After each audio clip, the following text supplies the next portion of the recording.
प्रयागराज के अटाला इलाके में जुमे की नमाज के बाद हुई हिंसा के मामले में पुलिस ने अब तक 68 लोगों को गिरफ्तार किया है और बाकी लोगों की भी धरपकड़ जारी है।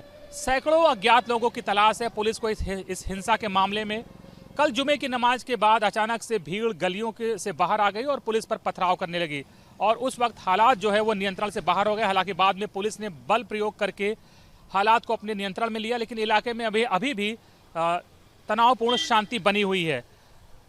पुलिस ने यहाँ पर बहुत बड़ी संख्या में अपने जवानों को तैनात किया है। अगल बगल के जिलों से भी पुलिस फोर्स बुलाई गई है और लोगों से अपील की जा रही है कि किसी अफवाह में ना आए, किसी बहकावे में ना आए और शांति बनाए रखें। इसके साथ ही जो आरोपी हैं उनकी तलाश भी लगातार जारी है। इस पूरे हिंसा के मास्टरमाइंड के रूप में अब तक जावेद पंप का नाम सामने आ रहा है और आरोप है कि जावेद पंप ने ही इस पूरी हिंसा की साजिश का ताना बाना बुना, लोगों को भड़काया और फिर भड़काकर उन्हें पत्थरबाजी करने के लिए भी उकसाया। इस वक्त हम प्रयागराज के अटाला इलाके में हैं। इसी इलाके में कल जुमे की नमाज के बाद हिंसा हुई थी और आज यहाँ पर भारी पुलिस फोर्स तैनात की गई है। तो अभी आप देख सकते हैं कि सन्नाटा पसरा हुआ है, दुकानें बंद हैं, बहुत लोग अभी हालांकि गलियों में दिख रहे हैं और लोग कल की घटना को किस तरह से याद कर रहे हैं, किस तरह से देखते हैं, बात करते हैं कुछ लोगों से। भाई साहब, कल अचानक से ये कैसे हो गया ये घटना? सर, नमाज पढ़ने के बाद कुछ लोग नमाज पढ़ के निकले, यहाँ चौराहे पे आए, प्रशासन आ गया, प्रशासन हटाया बचाया गया, हम ही लोग ने हटाया बचाया, सबको भेज दिया गली के अंदर। प्रशासन यहाँ बैठ गया, यहाँ पर कोई ऐसी स्थिति नहीं थी। जो स्थिति खराब हुई तो आगे खराब हुई और वो बच्चे थे 18 साल 16 साल 12 साल के लड़के थे।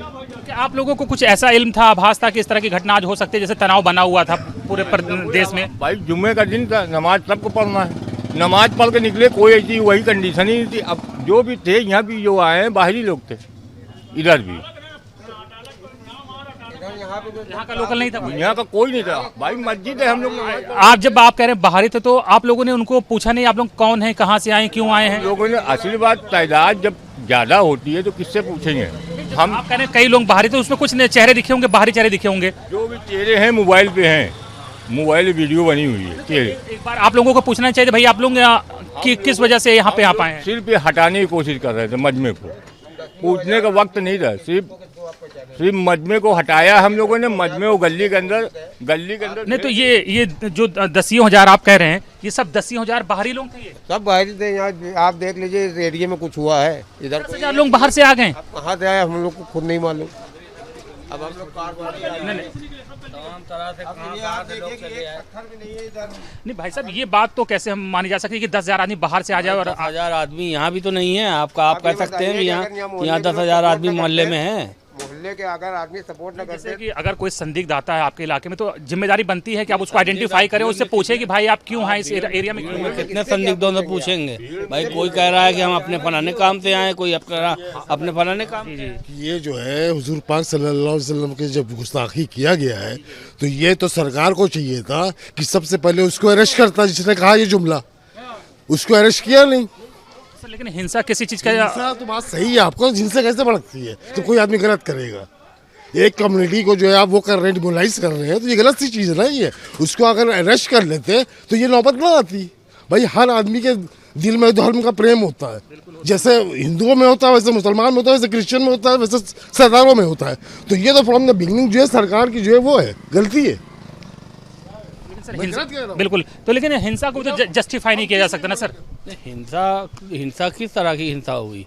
अब हिंसा में जो उचकाया, जो भीड़ जहाँ से आई थी, जिस भीड़ ने जो उचकाया वो उस तरीके की कार्रवाई सामने आई। भीड़ में आप कह रहे हैं बाहरी तो अपना काम करके घर गए, लेकिन अब तो आपके हिसाब से तो अब फंसेंगे निर्दोष लोग। निर्दोष लोग भाई, मोहल्ले का ही आदमी परेशान ना। जो रास्ते से जा रहे हैं, जिनको नहीं मालूम है, उनको पुलिस उठा ले रही है। भाई जाहिर सी बात है, बेगुनाह लोग तो पकड़े ज़्यादा जाएंगे, करने वाले बहुत कम लोग पकड़े जाएंगे। अब करने वाले कहाँ के थे? ये तो मोबाइल में या फोटेज में कहीं ना कहीं पे तो होगा ना। भाई मोहल्ले में तो हम लोगों ने तो अपने भर तक जो कोशिश करना था, हम लोगों ने अपना काम किया, बचाया दंगे को। यहाँ पास प्रशासन को बैठाया, दिन भर प्रशासन यहाँ बैठा हुआ था। बिल्कुल। तो देखिए, अटाला इलाके के लोगों का कहना है कि हिंसा जिन्होंने करी वो बाहरी लोग थे और बाहरी लोग आए थे, उन्होंने ये पूरा हंगामा किया और हंगामा करने के बाद यहाँ से गायब हो गए हैं। और उनका कहना है श्रद्धा होती है, ये भी बोल दीजिए, वो कहीं से भी आ सकता, किसी भी कोने से आ सकता, हर आदमी के दिल में श्रद्धा होती है। और ये जो है, जो हम लोग के पैसे से जो पूरी मीडिया को खरीद रखा है, अपनी बातों को रखते हैं, दूसरों को नहीं रखते, तो ये गलत सी चीज़ है। बिल्कुल। तो देखिए, लोगों का कहना है कि ये बाहरी लोग थे जिन्होंने ये हंगामा किया, ये हिंसा की है, और बाहरी लोग तो हंगामा हिंसा करके फरार हो गए हैं और पुलिस अब स्थानीय निर्दोषों को पकड़ रही है, ऐसा यहाँ के स्थानीय लोगों का कहना है।